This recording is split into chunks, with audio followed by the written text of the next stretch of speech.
Yaşa bana güzel oğlum, kralım, paşam. Her şey sana feda olsun paşam.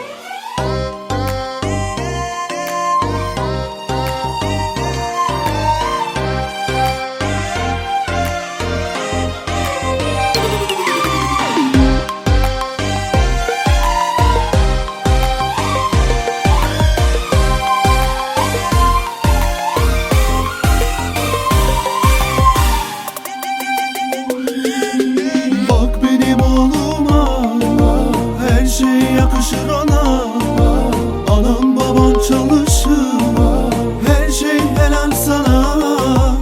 Ailemin güzelliği, düşmanların rüyası, kameralar güzeli çeksin, herkes haddini bilsin. Yaşa bana güzel oğlum, kralım, paşam. Her şey sana feda paşam. Bir çıkışım var aman, düşmanlar bana. Bir kolunu kaldırsan düşmanlar batar. Yaşa bana güzel oğlum, kralım, paşam. Her şey sana feda olsun paşam. Bir çıkışım var aman, düşmanlar bana.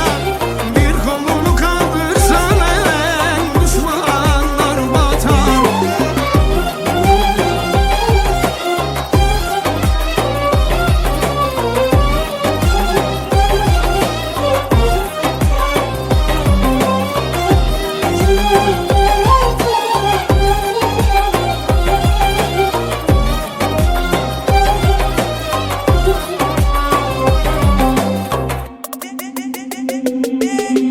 Bak benim oğluma, her şey yakışır ona, anam baban çalışır, her şey helal sana.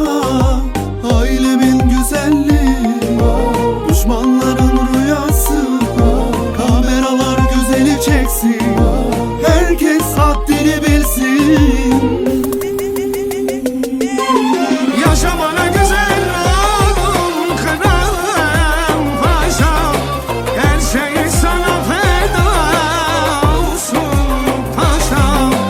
Bir çıkışım var aman, düşmanlar bana. Bir kolunu kaldırsan düşmanlar batar. Yaşa bana